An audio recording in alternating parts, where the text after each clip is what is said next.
What do you mean by the word inflation? What happens when we pump air into balloons or we put air into our tires? They grow bigger and larger. The Latin word inflare quite literally means to blow into. Inflation, in its most basic definition, is a rise in prices.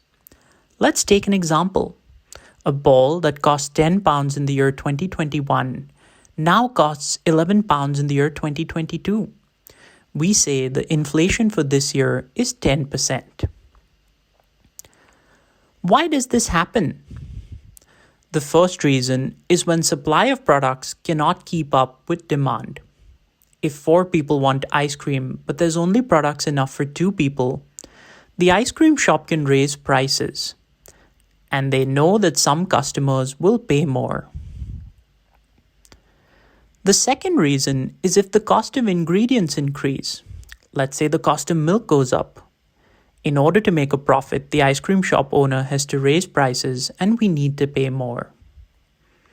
The third reason is built-in inflation. This type of inflation occurs when workers need higher wages to keep up with rising living costs. The ice cream shop must pay its workers more and hence increase prices. So who is responsible for inflation and what number should you think about? The Bank of England is responsible for keeping inflation low and stable. The government has set a target of 2%. If inflation is higher than this, then the governor must address this in a letter to the Chancellor.